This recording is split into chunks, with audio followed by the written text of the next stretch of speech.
não tem esse grupo assim parecido, todo mundo é igual produzindo culto. Aqui todo mundo é blequeiro, aqui todo mundo é do rap. Não tem muito isso. Normalmente é um monte de jovem que tá aí espalhado, ajudando na programação da igreja, ajudando nas direções do culto.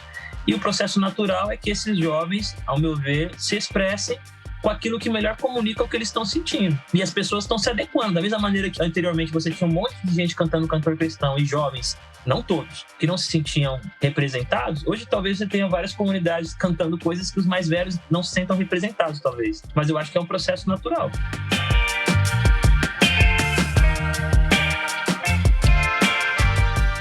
Fala comigo, tudo bem? Eu sou o Felipe Gibran e esse é o RPcast, o podcast oficial do Reino em Pessoa. Eu quero agradecer aqui o apoio de todas e todos que têm escutado aqui o nosso trabalho, que têm compartilhado, que têm feito esse material chegar a mais pessoas. A gente fica muito feliz com isso. Muito obrigado pelo esse apoio. É com muito carinho que a gente faz isso para vocês, e quando a gente vê esse compartilhamento, essa mensagem chegando a mais pessoas, a gente fica mais motivado a continuar esse trampo, né?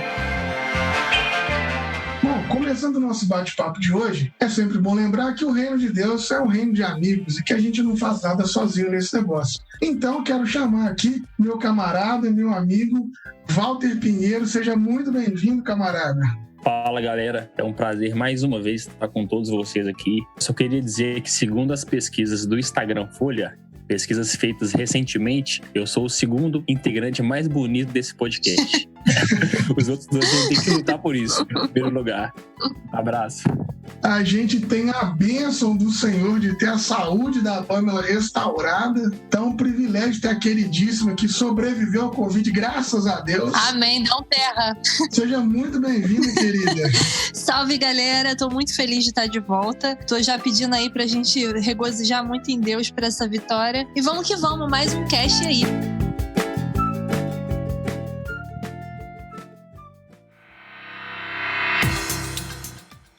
Hoje a gente tem o privilégio de receber aqui o Thiago Brulha. Ele é compositor, ele é cantor, escritor também. E a gente vem acompanhando já há um tempo o trabalho dele, né? E vai ser um privilégio poder bater esse papo com ele. Camarada, eu quero te agradecer demais por estar com a gente aqui, por separar esse tempinho para estar com a gente. Seja muito bem-vindo ao nosso podcast. E aí, galera, gratidão no coração por esse privilégio de estar nessa roda de conversa. Lembrando que a simplicidade é revolucionária, então que a gente consiga, nesse clima aí de troca de ideias, abençoar o coração das pessoas e contribuir de alguma maneira. Obrigado aí pelo convite, uma honra. Oi, Thiago. Primeiro eu quero muito agradecer a sua presença aqui com a gente e já denunciar que a minha avó é uma grande fã de você. Desde a época lá do Saluz, quando você participou do DVD do Paulo César Baruch, que marcou muito a minha infância, né? Os louvores daquele DVD e essa participação. E aí a gente queria saber um pouco como é que foi os seus primeiros passos, sua descoberta na música, né? Eu acredito que esteja totalmente entrelaçado com a igreja, mas como é que foi você ter consciência do seu talento e desenvolver a sua carreira? Primeira coisa que eu queria comentar é como é interessante as pessoas com muita frequência me dizerem: cara, a minha avó, ela gosta demais do seu som. O meu vô, cara, ele não perde uma noite aí sem ouvir falar comigo. Então, assim, normalmente quando alguém mais jovem me procura, ou é o vô, o pai, ou é a tia que conhece o meu trabalho de maneira mais intencional. Só queria fazer esse breve comentário. Eu faço parte de uma família muito ligada à música, de maneira geral. Meu pai, ele é formado em música erudita, ele estudou no Conservatório Vila Lobos, depois ele fez especializações, fez seminário de música na época na Teológica de Perdizes, também aprimorou fazendo educação artística na Universidade Unixul, dando ênfase para a questão de regência, de canto coral. Então meu pai, ele é um expoente nessa área, né? Ele desenvolveu um coral que cantou para o Lula, cantou para o Itamar Franco, cantou para o Papa, já cantou em diversas programações sociais, trabalhos com a PAI, trabalhos nos lugares carentes de São Paulo. Então, assim, meu pai é um músico de mão cheia, muito dedicado e muito empolgado com essa coisa de fazer da música não só um entretenimento, não só um enlevo, mas um instrumento de sociabilização. Então, ele é professor também, então ele montou corais nas escolas por onde ele passou. dando voz, espaço, reconhecendo a voz, o espaço de várias pessoas aqui da periferia que tinha muito talento escondido. Então, debaixo assim, dessa sombra, ou acompanhado por esse exemplo, meio que eu tenho mais 3 irmãos, todos nós tivemos muito contato com a música, seja por conta dessa imersão do meu pai na música popular brasileira e na música clássica, ou porque também minha mãe tocava piano, ela parou de tocar com o tempo, ela tocava piano clássico, regia o coral da igreja. Meu irmão mais velho começou a estudar guitarra, o caçula sax. Então eu meio que entrei nessa ciranda, nessa boa ciranda, e comecei a me desenvolver estudando piano clássico, mas fiz pouco tempo, 3 anos de piano clássico, depois fiz piano popular e sempre muito envolvido com a música dentro da igreja, né? Então assim, por mais que eu tenha essa contribuição do que acontece artisticamente fora do ambiente religioso, a minha formação diretamente está bem ligada à comunidade, à igreja, e sempre muito mais na área instrumental do que na área cantada, assim, né? Eu nunca estudei música, nunca estudei canto, sempre estudei mais a parte de teclado ou piano. Então, mano, a sua família, ela teve esse papel importante nesse processo de descoberta da música, da sua musicalização. Mas quando que você se descobriu para essa carreira profissional de música? Quando que você decidiu assim, eu quero ser músico, quero trabalhar com isso, e decidiu seguir carreira?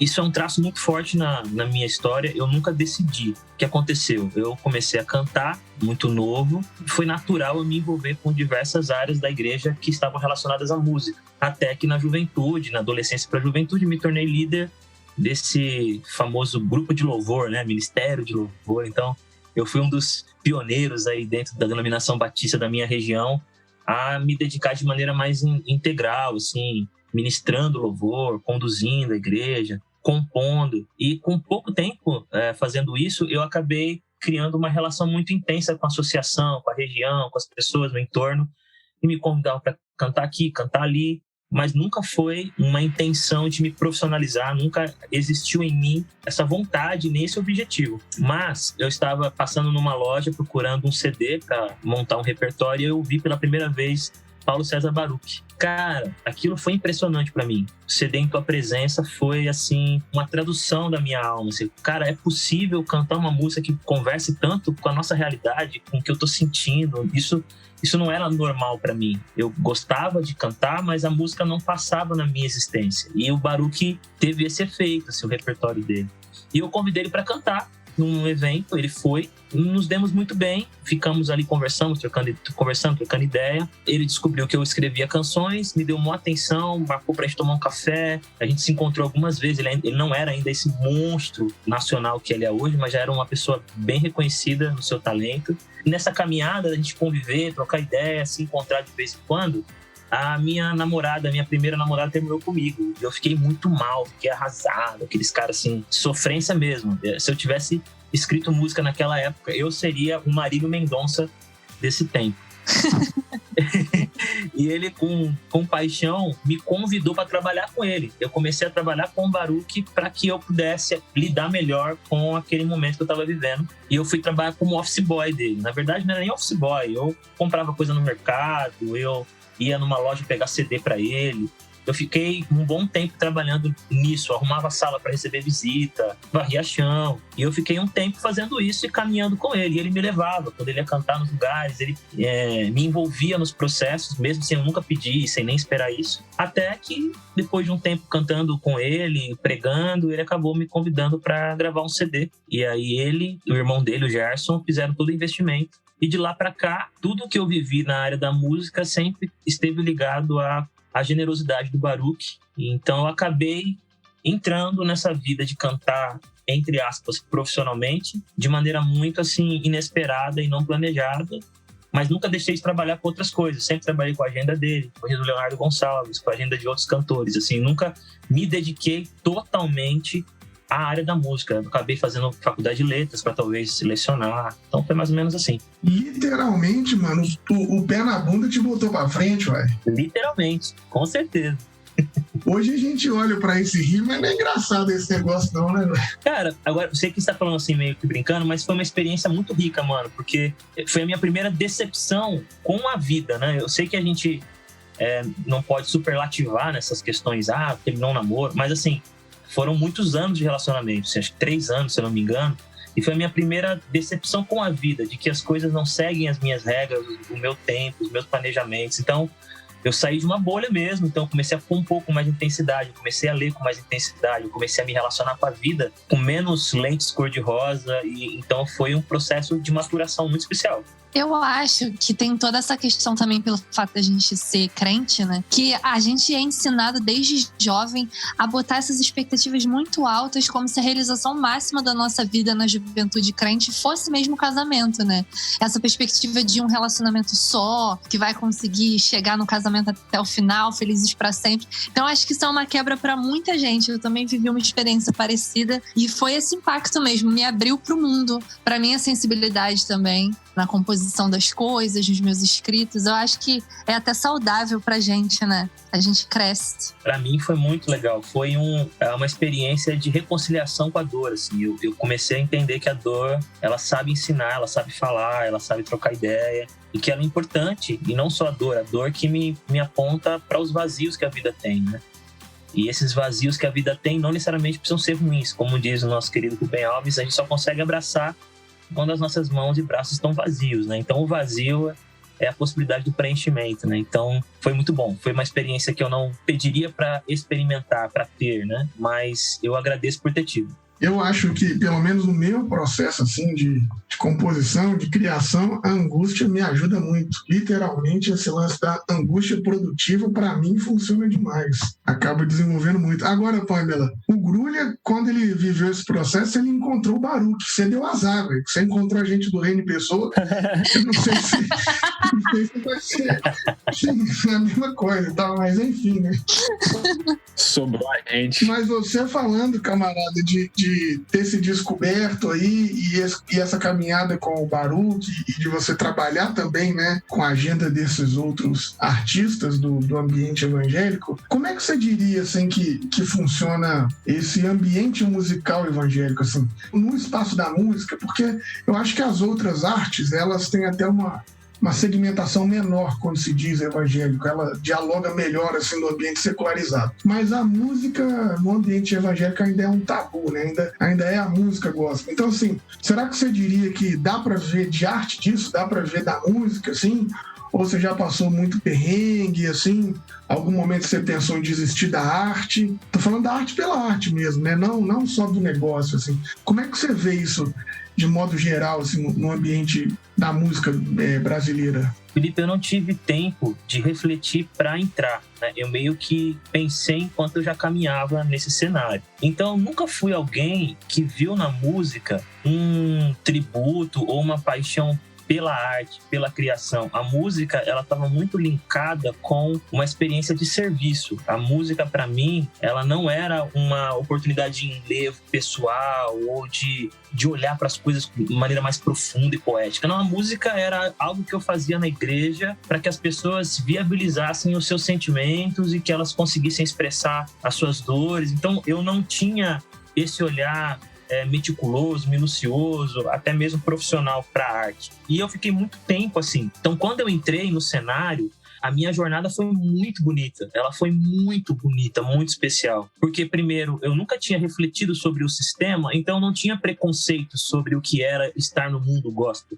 Nunca fui um pensador, nunca fui um cara que estava avaliando para onde a igreja brasileira está indo. Eu não sou ainda, nem sou ainda esse cara. Então, quando eu entrei, eu não tinha vícios, eu não tinha ressalvas. Eu entrei e a minha experiência, cara, com todos os que eu tive primeiro contato, foram experiências cintilantes, foram experiências assim fulgurantes, porque os cantores, as cantoras, as igrejas que eu tive contato, porque eu sou batista, de tradição até hoje, mas assim, fui de uma igreja bem tradicional antes. E na igreja que eu cresci, os dons ou a expressão leiga não era muito reconhecida e eu nem sentia a necessidade disso, eu nem vislumbrava que isso era possível. Então, naquele ambiente, eu era um professor auxiliar do cara que faltou para dar aula para aqueles que não fizessem perguntas. Assim, pega o público menos crítico e coloca o Thiago para falar. Não porque o Thiago é ruim, mas porque dentro das categorias da igreja é o que ele pode fazer. Cara, primeira vez que eu fui falar fora do meu reduto, eu fiquei assustado, porque a reação das pessoas, a maneira como elas interagiram com aquilo que eu estava cantando e falando, mano, foi muito impactante. Eu encontrei um pessoal com uma fome e um desejo, cara, de ouvir alguma coisa de outras tradições de fé, de outras maneiras de articular a relação com Deus. Foi a partir dessa experiência que eu abri o meu leque para perceber não só a multiforme, a multifacetada maneira que Deus se revela, mas as diferentes tradições dentro do guarda-chuva do protestantismo. Então eu posso dizer para você, foi magnífico como uma jornada de espiritualidade. Agora, como a arte, né, como um olhar artístico, cara, até hoje eu sou um cara deficiente nisso, assim. Eu entendo, eu valorizo, eu leio sobre isso, mas não é algo que me impacta, não é algo que me enche, assim, porque eu não sou o cara que vai pro laboratório produzir. As minhas composições, as minhas canções, elas são todas intuitivas. Quase todas elas nasceram de uma situação, de uma cena, de um momento, de uma dor. Eu não sou o cara que vai pincelando, olhando a diferença dos tons e das luzes, mano. Eu simplesmente sinto e jogo a tinta na tela e a coisa aparece. E, infelizmente, eu não sou esse cara muito bem preparado para falar de uma questão mais artística. A minha caminhada, pelo menos lidando ministerialmente, foi de uma outra linha. E eu nunca senti desejo de sair ou de parar, porque eu sempre tive medo de depender financeiramente disso. Eu nunca tive paz de ser um cantor que vivesse da música. Eu nunca tive tranquilidade. Então, eu mantive diversas atividades concomitantemente, para que a questão financeira, que é uma crise para muitos dos meus amigos, talvez não fosse uma crise para mim. E por ter uma vida normal, uma vida simples, eu consegui ficar um bom tempo cantando sem fazer da música uma neura para que eu tivesse recurso, assim. Era importante, ajudava muito no meu orçamento, mas não chegava a me angustiar. Então eu fui seguindo, levando, cara. Fui deixando levar, fui caminhando. Cada porta que se abria eu entrava, cada que se fechava eu dizia obrigado e seguia a vida. Eu acho assim, a beleza como que você fala, né, de como é que é o seu processo criativo, porque apesar das pessoas sempre colocarem no pedestal essa coisa mais voltada para uma estética artística definida, planejada, ainda assim as produções orgânicas, na maioria das vezes, acabam sendo aquelas que se comunicam mais com a gente, né? E assim, eu fico vendo que pra gente que tá no meio gospel, eu falo porque, assim, eu também canto no Ministério de Louvor da minha igreja e tal. Legal. A gente tem uma cobrança no sentido da arte que a gente consome também, né? Porque não é só... A gente é uma pessoa que tá ali envolvida com a música, tem que ouvir outras coisas também, mas isso ainda é mal encarado pela igreja. Aquela máxima de música do mundo, música secular e música da igreja, que a gente tem que produzir letras que sejam cristocêntricas ou que falem somente de uma realidade voltada para uma coisa do templo.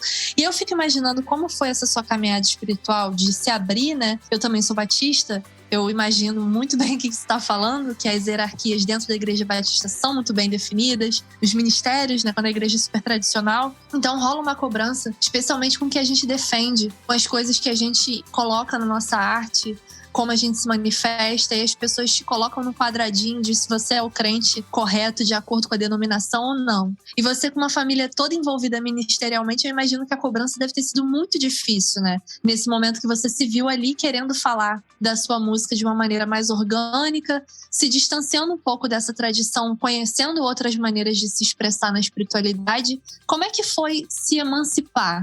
Eu acho que, com certeza, você deve ter passado por alguma coisa. Eu sei que não deve ter um marco específico, mas você teve uma experiência, assim, de emancipação da sua consciência com a sua arte, que você falou assim, cara, não vou ligar mais pro julgamento de tal pessoa, eu tenho que expressar isso aqui porque eu sinto que isso é o espírito e eu tenho que fazer. Você se sentiu entre a cruz e a espada em algum momento?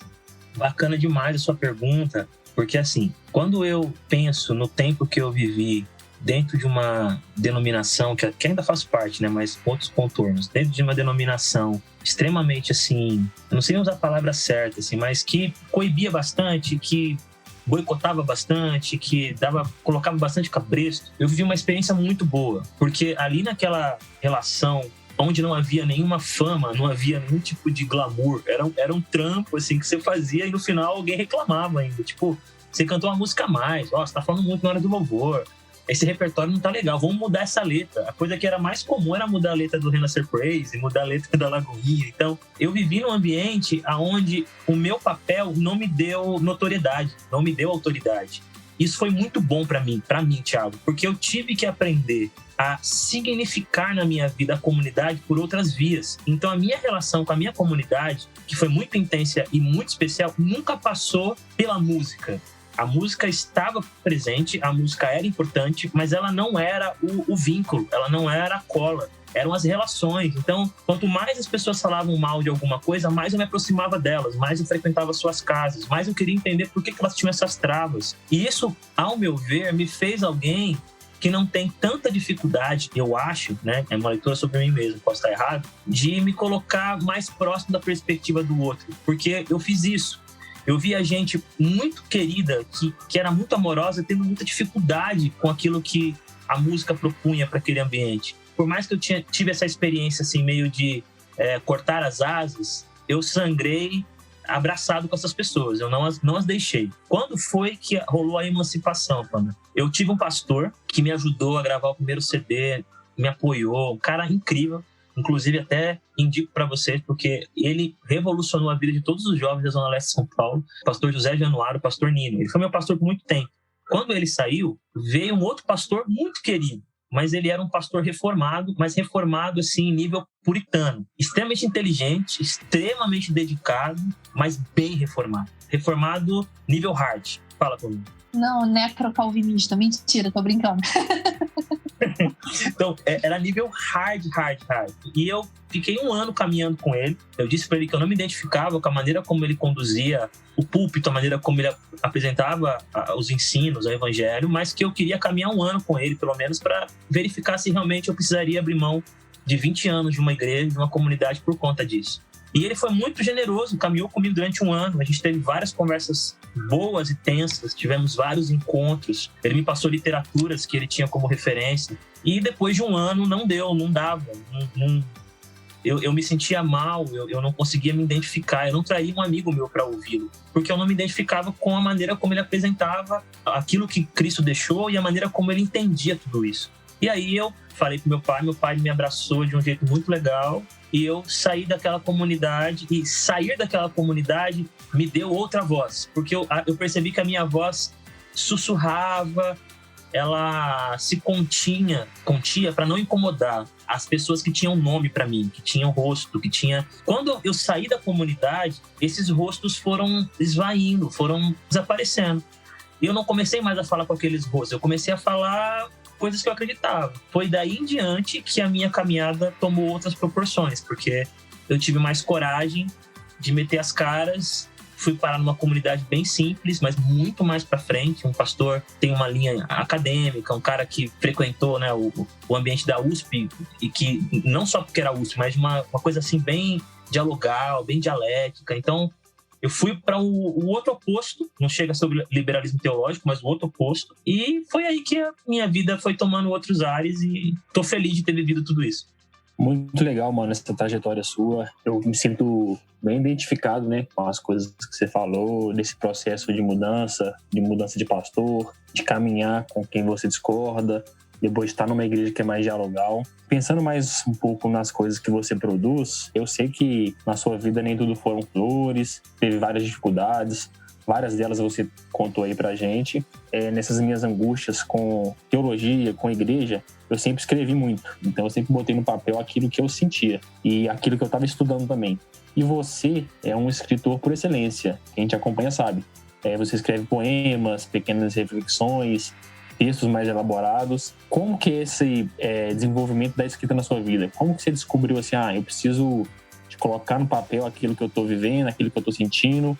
Qual que é a importância para você de uma escrita? Eu estava no primeiro ano, não sei como fala hoje, mas é assim que eu me lembro, primeiro ano do colegial, Colégio Dom Pedro. Eu já gostava assim de escrever, fazer algumas coisas pontualmente, assim, nada demais. Eu me lembro que eu sempre tive muito contato com as turmas, assim, eu sempre fui o cara que conversava com todo mundo até a pessoa querer conversar comigo. E uma aula, uma colega, a Silvana, ela estava muito calada durante a aula, e ela não era assim, ela era uma pessoa muito comunicativa, uma pessoa muito criativa, ela estava muito calada. E eu fui até a carteira onde ela estava, e perguntei, o que você tá? E ela falou um pouco do coração dela ali, naquele momento que deu pra gente conversar um pouco. E eu fui pro meu lugar, peguei uma folha e eu comecei a escrever. Eu não me lembro o que eu escrevi, mas eu me lembro que eu escrevi do processo do vento arrancando as pétalas de uma flor. Invisível, não era um vento violento, mas era forte o suficiente para arrancar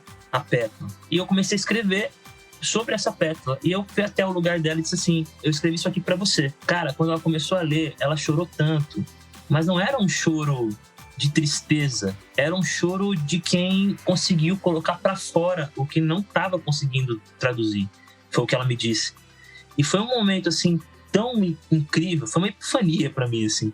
E parece que ali algo se acendeu na minha cabeça, do tipo, cara, escreve para ajudar as pessoas a encontrarem o que está mudo dentro delas. Então, não foi um comissionamento assim mágico, mas ficou uma marca em mim.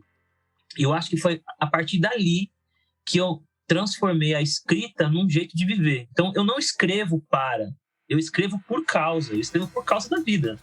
Estou toda hora escrevendo, não estou escrevendo pensando em algo, eu penso enquanto escrevo. E outra pessoa que me ajudou nesse processo foi novamente o Baruch, porque antes de Orkut, antes desses lugares, esses muros virtuais, esses lugares para a gente colocar o que a gente pensa, eu criei um grupo de e-mail. Eu gostava de escrever, eu criei um grupo de e-mail onde eu mandava toda semana e depois virou a cada 5 dias, 3 dias, um texto.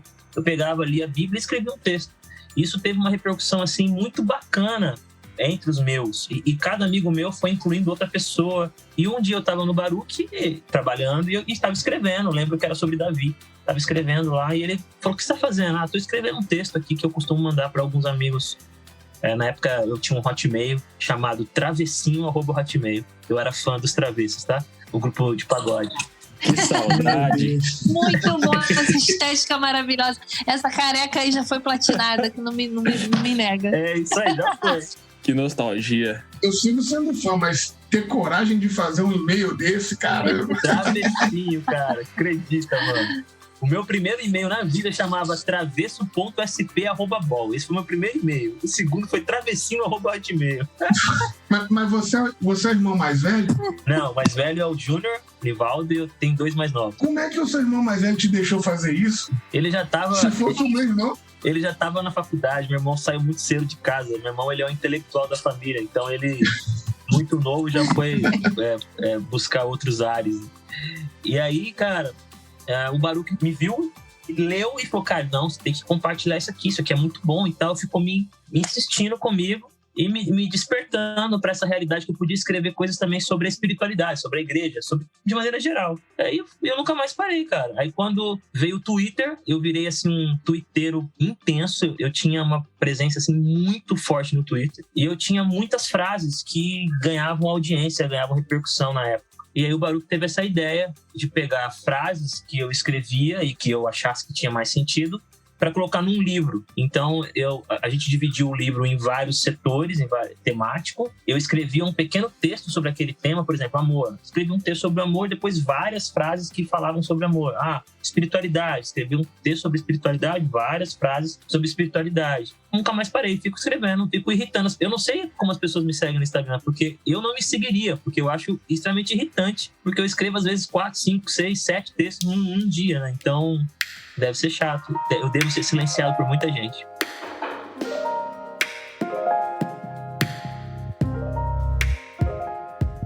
Você que está nos ouvindo, esse episódio é um oferecimento da Faculdade Unida de Vitória. Inclusive, Walter e eu estudamos lá. Então, te aconselho a dar uma clicadinha aí no site deles e conferir muitos cursos legais. Nós estudamos teologia num preço acessível e, sem dúvida, um dos melhores centros universitários do Brasil. Confere aí, Faculdade Unida de Vitória. Esse episódio conta com um oferecimento da editora Recriar, que é incrível nas pesquisas e estudos teológicos por uma perspectiva mais libertária. Nós contamos também com o apoio da Academia Cristã, uma editora que publica vários livros acadêmicos de teologia no Brasil. Então você pode encontrar lá vários livros com conteúdo muito denso para teólogos, para estudantes. E também nós contamos com o apoio da Saber Criativo, uma editora que se preocupa em publicar conteúdos latino-americanos. Uma editora que eu tenho, assim, uma paixão muito grande, da onde eu leio muitos livros e faço as minhas pesquisas. Essa pegada de fazer textos, eu acho isso maravilhoso. Essa capacidade que a gente tem, talvez, de reduzir em palavras o que a gente está sentindo, eu acho que isso garante até a saúde mental da gente, né? Eu vou te falar um negócio, velho. Desde o início do podcast, quando a gente começou a gravar aqui, já rolou, nós já falamos um monte de coisa, e minha cabeça parou numa informação, velho. Até agora eu tô assim, caramba, velho, o pai do cara cantou pro Lula.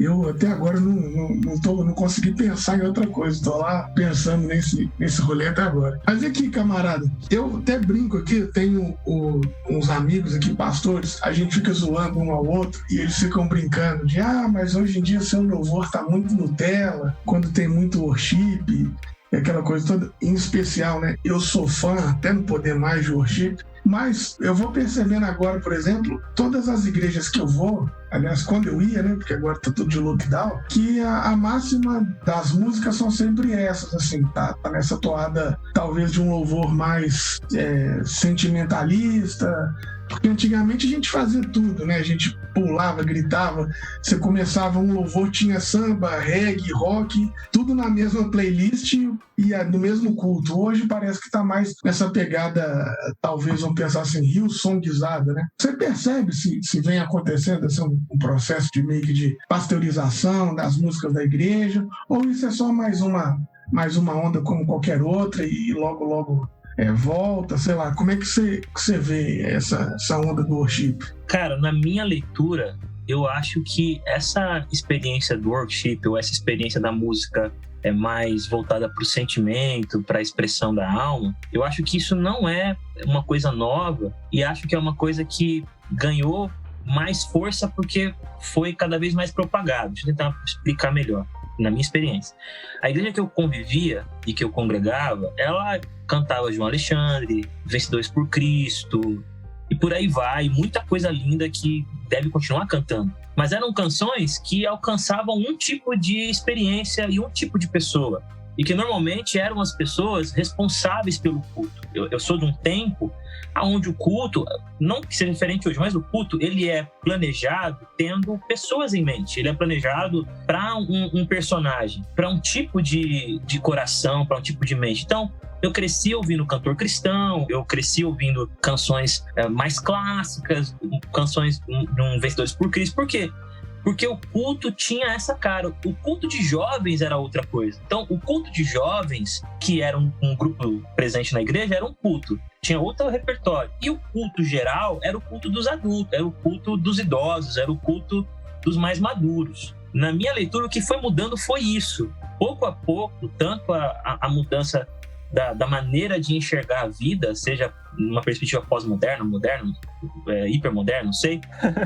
A juventude foi cada vez mais penetrando nas engrenagens da comunidade. A juventude parou de ser apenas um setor que se encontrava certo dia e desempenhava algumas funções para se introjetar de maneira plena na comunidade, nas suas direções, nas suas escolhas, na sua força. E pouco a pouco, na minha experiência, isso foi ganhando forma. Então, canções do Renascer Praise, cara, mesmo na tribulação, é só esperar acontecer. Muita música que já tinha essa cara de emoção, de sentimentalismo, e as de adoração, né, as verticais também, tomadas por uma estética assim, que empolgava a gente. E pouco a pouco, a membresia, de maneira geral, foi se identificando. Sentiam falta do cantor cristão, sentiam falta de algumas coisas, mas bem feito, aquilo foi ganhando a simpatia dos demais. Então eu acho que uma coisa que já estava presente, ela foi crescendo, porque as pessoas começaram a se envolver mais com as áreas de decisão da comunidade e crescendo de tal maneira que se tornou um pouco do que é hoje. Quando eu vou para uma comunidade, por exemplo, como a Igreja Deus em Cristo no Brasil, lá você não vai escutar muito Hillsong. Por quê? Porque os caras que elaboram o que vai ser oferecido, eles são um blequeiro total, eles são americanos, eles são estadunidenses. Que lá você vai encontrar uma outra linha. Por quê? Porque eles estão segmentados. Tem comunidades aqui próximas que você vai escutar só rock, porque os caras que estão intencionalmente conduzindo a programação da igreja, elas estão indo para essa linha. Agora, a grande massa, ela não tem essa intencionalidade, na minha opinião. ela não tem esse grupo, assim, parecido, todo mundo é igual, produzindo culto. Aqui todo mundo é blequeiro, aqui todo mundo é do rap. Não tem muito isso. Normalmente é um monte de jovem que tá aí espalhado, ajudando na programação da igreja, ajudando nas direções do culto. E o processo natural é que esses jovens, ao meu ver, se expressem com aquilo que melhor comunica o que eles estão sentindo. E as pessoas estão se adequando. Da mesma maneira que anteriormente você tinha um monte de gente cantando cantor cristão e jovens, não todos, que não se sentiam representados, hoje talvez você tenha várias comunidades cantando coisas que os mais velhos não se sentam representados, talvez. Mas eu acho que é um processo natural. Cara, eu vou te falar, eu toco também, arranho minhas coisinhas, mas quando eu vou numa igreja, assim, que eu vejo guitarristas usando shimmer, né, alguma coisa assim, mano, eu acho que é a comunicação direta com o céu e eu fico pensando assim, como é que a gente nunca usou esse trem antes, saca? Eu acho assim, é fantástico. Mas eu às vezes eu sinto falta. Até mesmo as bandas assim, mais clássicas antigamente, às vezes eu sinto falta de um pouco mais, sei lá, de soul, de um groove, de um barulhinho assim que eu vou achando que foi se perdendo. Mas eu acho que tem muito a ver disso, né? Assim, dessa adequação dos ouvidos dessa nova galera que chegou, né? Que foi o que você disse aí, né? Mas cola aqui na Zona Leste, mano, que você vai encontrar bastante som ainda, hein, mano? Black aqui ainda tem bastante espaço. Às vezes o problema é Belo Horizonte aqui, né? Cara, Belo Horizonte tem um coral de Black aí, cara. Eu já vi eles cantando na PIB de BH. Não sei se vocês conhecem o pastor Juan Nossi. Cara, os caras são bons, hein? Aí uma boa dica, hein? Não, aí de SP eu sou muito apaixonada pela galera do 5-3, que canta numa igreja, Thiago, que eu não sei se tu deve saber qual é, que eu não sou de São Paulo, não sou de Minas, sou carioca. É da Zona Leste, eu acho, cara. É uma igreja pentecostal, não sei se é assembleia, mas que a galera faz um som black, assim. A galera manda até passinho, gente, no culto. Eu vi isso rodando no Twitter, eu fiquei doida. Eu falei, cara, se eu passar em SP, eu tenho que ir nessa igreja. Que tem muito mesmo. Que é isso que o Gibran falou. Eu não tenho tanta coisa assim. Eu até gosto de worship, a minha igreja canta e tal. Só que é aquilo. Tá saturado, né? Tipo, hoje a estética da juventude gospel evangélica brasileira é a parede preta, é a fumaça e é as traduções das músicas do Hilson. E a gente sente falta, né? De uma energia assim, tipo do DVD do DJ Alpiste. Eu não sei se vocês lembram dele. Aquele eletroacústico dele. Nossa, cara, aquilo ali era um tempo bom demais. No início dos anos 2000, a gente tava botando muita onda da MPB mesmo na música gospel. Eu acho que isso faz falta um pouquinho da nossa cultura nacional. Que as pessoas demonizam ainda, né? Principalmente da música negra. O que é bem chato, assim. Tipo samba, pagode e tal.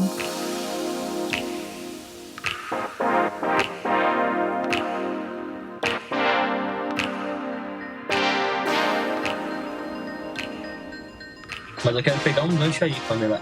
Eu não sei, talvez vocês até mais do que eu, isso seja diferente em BH, mas eu me relaciono muito com a Assembleia de Deus aqui em São Paulo, interior, capital. Mano, os eventos dos jovens de Assembleia de Deus dificilmente tem worship. Dificilmente, cara. Dificilmente tem parede preta. Tem, mas dificilmente tem parede preta. O que rola, assim, de maneira intensa aqui é Kirk Franklin, é o black raiz, assim. E mesmo assim, quando é aquelas músicas mais pentecostais, tipo Elane de Jesus e outros, também é punjância, sabe? Eu acho que essa linha mais Hillsong, mais comunidade, ela é uma realidade intensa, geral, assim, abrangente, mas você encontra ainda aqui muita coisa diferente disso, assim, muita.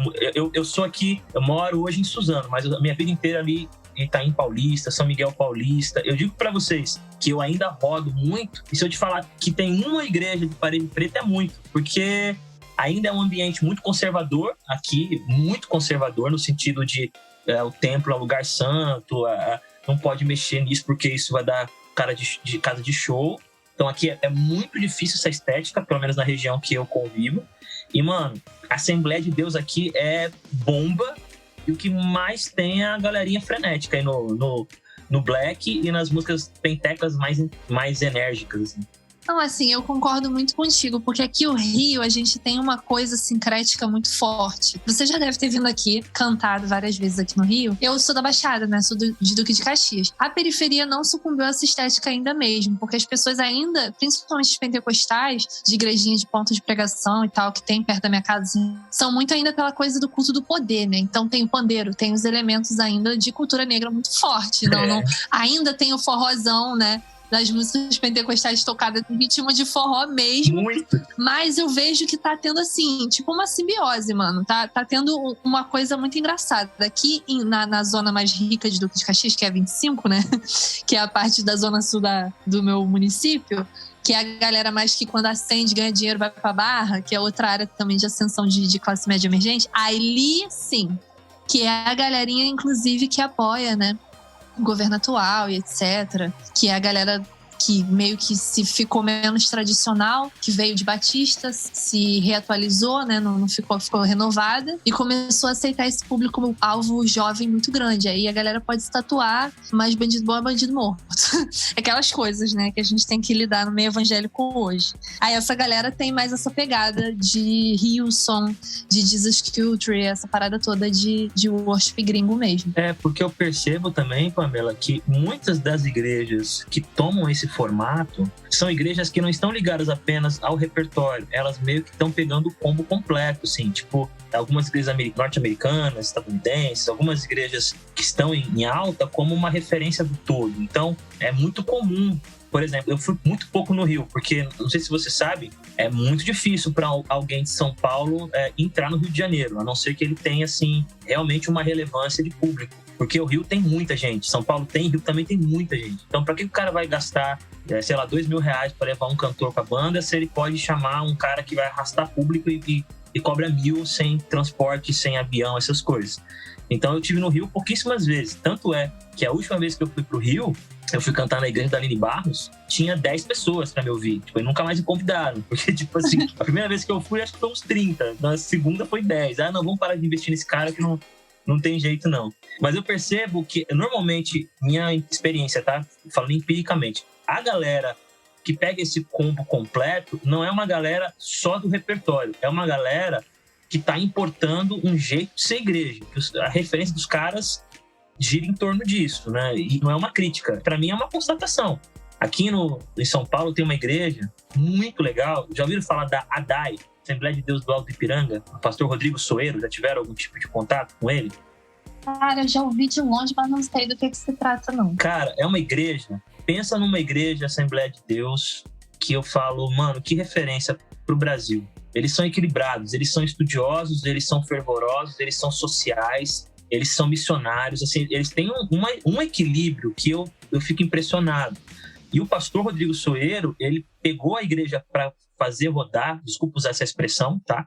Fazer rodar mesmo, porque o pai dele teve um AVC, assim, pesado, e ele assumiu a igreja jovem pra caramba.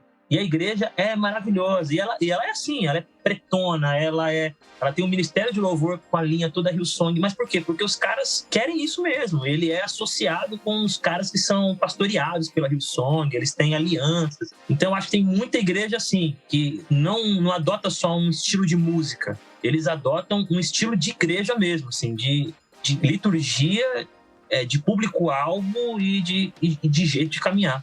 Então, mano, pegando um gancho nessa sua fala sobre um jeito de igreja que às vezes a gente importa, ou então uma maneira de ser igreja, eu sei que você tem atuado agora nessa questão de auxílio do pastoreio de jovens com o Saldiba lá na IBAB. Eu sei que você tem trabalhado com esse público mais jovem e tal, que está nesse mundo pós-moderno, em constante mudança. Como tem sido essa experiência na sua vida?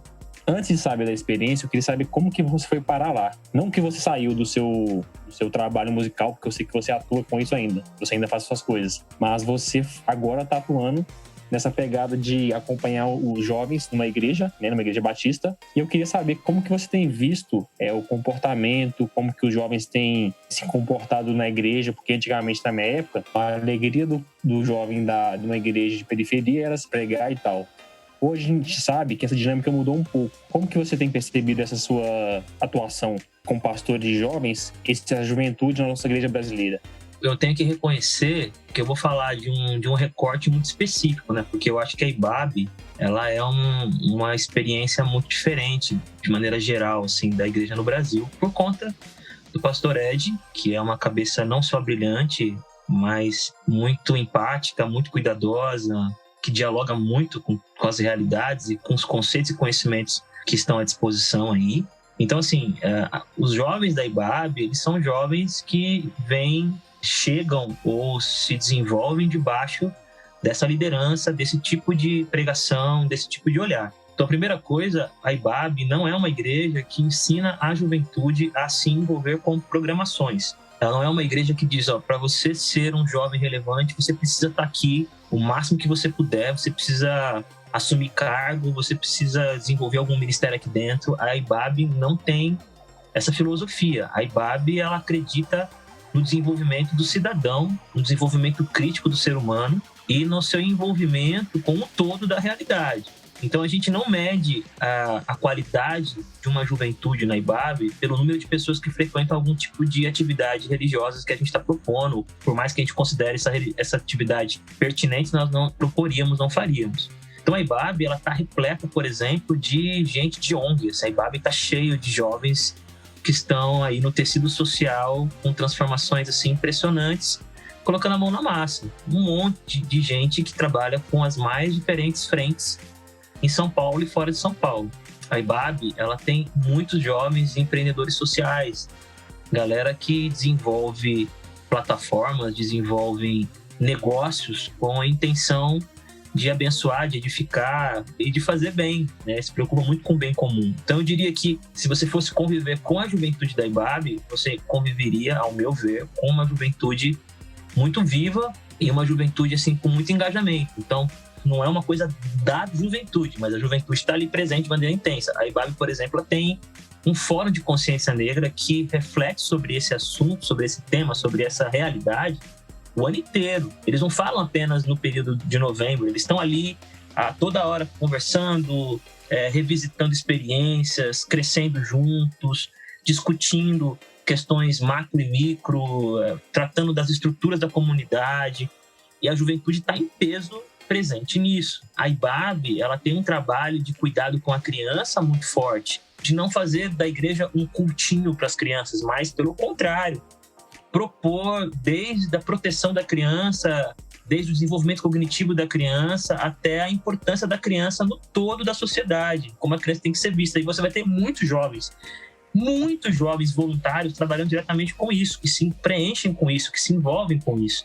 A IBAB, ela tem proposto uma questão forte na área da educação, de produzir saberes, de organizar saberes que apresentem o jeito de ser igreja. Você vai ter muitos jovens envolvidos com isso. Então, a juventude da IBAB, ela está ali disseminada, capilarizada em diversas áreas. Agora, obviamente, existem programações que a gente desenvolve para tentar gerar comunhão, gerar contato, apresentar pessoas para pessoas, tratar de assuntos que talvez possam ser debatidos com um pouco mais de tempo, porque tem um lugar separado exatamente para aquele perfil de pessoas. E esses programas, essas possibilidades de encontro, eles são muito legais, mas eles não representam a maioria da juventude. Eles atendem um público interessante, e aí o Saldiba, ele desenvolveu uma maneira de conduzir as coisas que me impressiona. Então, por exemplo, ele tem um trabalho de incubadora, onde ele abre espaço para a juventude da igreja trazer as suas ideias, trazer os seus sonhos sociais, para ele realmente tentar encontrar parcerias para tirar isso do papel. Ele tem um trabalho muito bacana sobre política. Então, Marina Silva e tantos outros que eu não vou... Tabas do Amaral, se eu não me engano, tiveram já lá discutindo, conversando, mas não é só na eleição, isso é constante. Eles têm um trabalho muito bacana de diálogos, então sempre temas relevantes passam pela pauta da juventude, né? Sempre sendo tratado com muita intensidade. E as pessoas participam, as pessoas têm essa relação afetiva. Eu diria que o que eles tinham, na minha opinião, um pouco mais, não de reticência, mas de não ter tanta afinidade, eram com as celebrações. Eu acho que a programação que menos tinha envolvimento são os cultos, assim, que o cara vai lá para sentar, ouvir uma pregação e cantar, ou cantar e ouvir uma pregação, o formato mais tradicional possível. Eu acho que isso era o que as pessoas menos se identificavam, ao meu ver, tá? Mas com a vinda do Baruch para a IBAB, eu acho que isso também foi ressignificado. A ida do Baruch, da Sara Renata e de outros para a IBAB, o Leandro, trabalharam muito essa coisa da música dentro da expressão da identidade da comunidade, e isso transbordou também para a juventude. Então a gente já estava tendo, antes da pandemia, programações assim, de encontro para celebrar juntos, muito legais, muito interessantes. E eu vejo uma juventude ainda esperançosa, uma juventude que ainda acredita no evangelho, e uma juventude que sabe que é vanguardista em diversas áreas, assim, né? O trabalho que o Saldiba faz lá no Jardim Gramático, o Peru do Borel, a juventude ama ir pra lá, ficar um tempo lá, servir a galera lá. É bem bacana, eu tô me sentindo muito honrado de poder estar perto deles e aprender com eles. Camarada, nós vamos encaminhando aqui para a parte final do nosso bate-papo, mas a gente falou só um pouquinho, mas queria explorar um pouco disso, porque existe uma distância muito grande, né, entre os textos que você escreve, refletindo os seus sentimentos, dos seus amigos, os textos que você fazia nas mídias sociais, na lista de e-mail. Para os mais jovens aí, que não sabem que a lista de e-mail dá uma bugada aí, né? Existe uma distância muito grande disso tudo. Você ser um autor de livros, e você já escreveu alguns. Então, como é que foi esse processo de entender, não, eu quero organizar isso num livro, eu gosto de escrever, sei lá, eu quero ser um autor. Como é que foi essa ponte, assim, do autor esporádico de mídia social, assim, para um autor de livro, né? Cara, eu fico honrado aí pelo seu comentário, mas eu não sou ainda, talvez um dia eu seja um autor de livro. Porque assim, o único livro que eu publiquei, que é só meu, ele é esse livro que é um recorte da minha experiência nas redes sociais. Por mais que eu tenha produzido textos para amarrar um tema no outro, assim, uma sequência de frases na outra. Os outros livros que eu escrevi foram convites de amigos. Então, eu tenho o Daniel Coelho, que é um parceiro muito, muito querido, que lançou um livro onde ele juntou diversos autores, Davi Lago, Daniel Guanais, Caleb Ribeiro, Sidney Costa, bastante gente mesmo, Rafael Cassiano, o Diego Bittencourt, a Flávia Bedix, o Jean Francesco, o Matheus Rezende. Então ele me convidou para fazer parte desse livro. Então eu participei com um capítulo, gostei demais. Um outro pastor escreveu um livro e me pediu para escrever também uma parte. Eu escrevi. Então assim, eu sou um cara muito inseguro, eu sou um cara muito travado. Então eu não assumi essa identidade, não. Eu ainda não falei, eu sou um escritor. Eu recebi convites de algumas editoras bem legais, assim, bem legais mesmo, e eu recusei porque o que eles queriam de mim, eu não me sinto capacitado para fazer. Eles queriam que eu escrevesse sobre um tema. Eles não queriam que eu fizesse um compilado de textos. Eles queriam que eu, Thiago, escolhe um tema, qualquer que seja, e escreve sobre esse tema, até 150 páginas. E eu sempre, 150, 200 páginas, eu sempre recusei, porque eu não me sinto ainda pronto para essa experiência de parar e me dedicar a escrever um livro tratando de um tema, colocando a minha opinião, o meu olhar e a minha leitura. Então, eu não sou um autor não. Eu tenho essas experiências por causa que os amigos insistem, e às vezes não dá para falar não. Às vezes já falei muitos nãos e alguns nãos não dá para falar, e aí eles acabam me convencendo. E graças a Deus por isso sai alguma coisa aí com o meu nome aí, com as minhas leituras.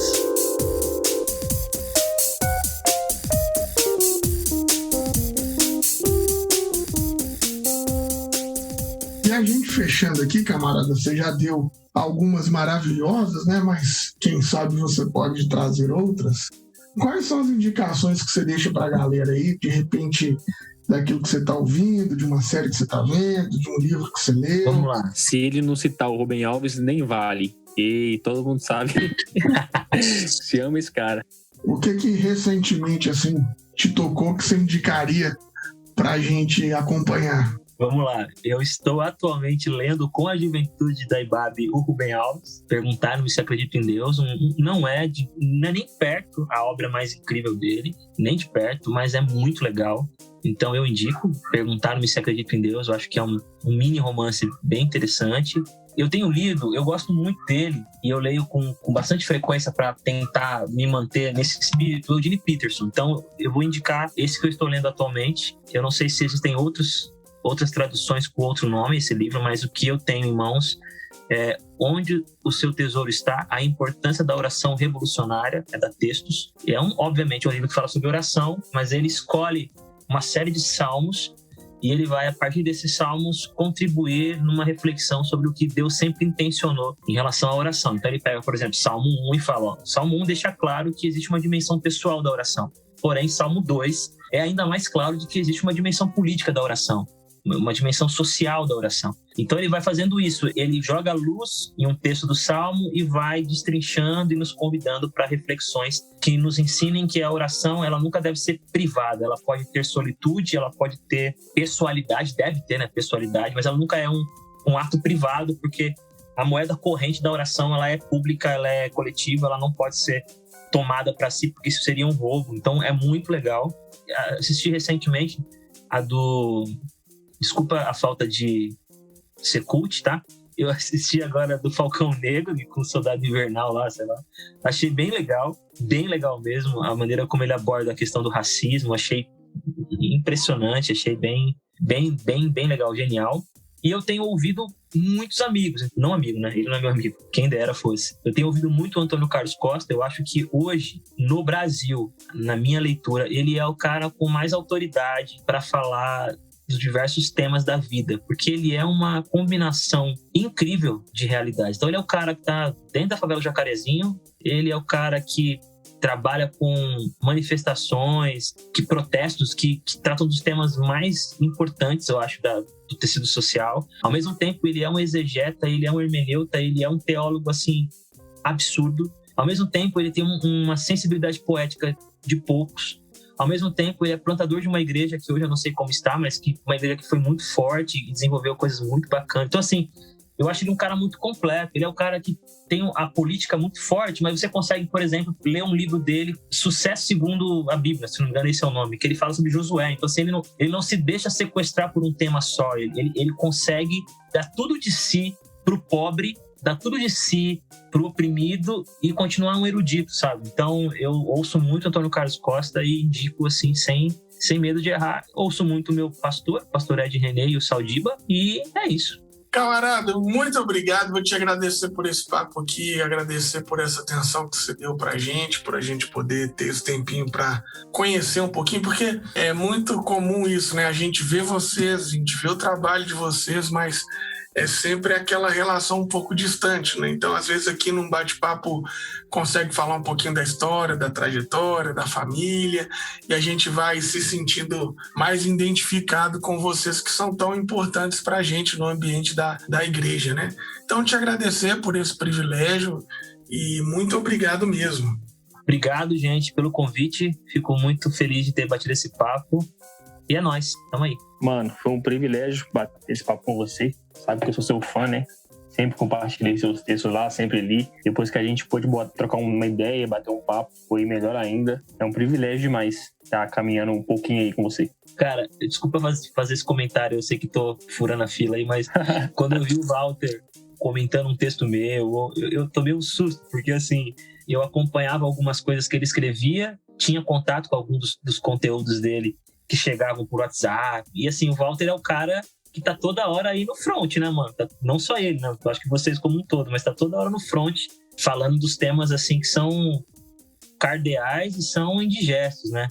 Eu falei, pô, o que esse cara tá fazendo aqui, mano? Porque eu não tenho nada pra compartilhar com ele que tem a ver com esse universo. Aí, no final das contas, eu fiquei grato a Deus por essa aproximação, mesmo que não tão intensa, mas essa aproximação. Cara, tem sido muito bacana poder equilibrar o meu olhar das coisas, lendo o que você escreve, as suas indignações, também seus momentos cômicos ou seus momentos de crush, onde você fica jogando as suas flechas para todos os lados. Arrasta pra cima que eu tô solteiro. Então, mano, que Deus abençoe você aí nessa caminhada e obrigado por ter dado esse olhar aí pra algumas coisas que você faz. Ai, pelo amor de Deus. Thiago, você não rasga seda pro Walter, não. Que o Walter, o que você tem de modesto, o Valtinho tem de ego. Só Deus na vida dele. Brincadeira, né, não? Isso? Que absurdo. Foi um prazer, um exposed aqui no final do episódio. Thiago, muito obrigada, querido. Que Deus abençoe teu ministério grandemente. Você é uma referência pra gente. Não precisa ficar elogiando muito, porque você é um cara incrível. A gente conhece seus textos, a sua escrita tocante, a sua arte é maravilhosa. E eu espero que você se reconheça como o escritor que a gente te vê, tá bom? É isso, beijinho grande aí. Obrigado pelo carinho aí. Quem sabe eu consiga fazer essa travessia e abraçar essas suas palavras aí. Agora é mais também, um ano pra gente aguentar o Walter, né? O talão dele tá inchado. Ó, eu comecei o podcast dizendo: eu sou a segunda pessoa mais bonita desse podcast. Ai, cara. Só tu mesmo. Tamo junto. Aquele abraço, beijo para vocês, até a próxima.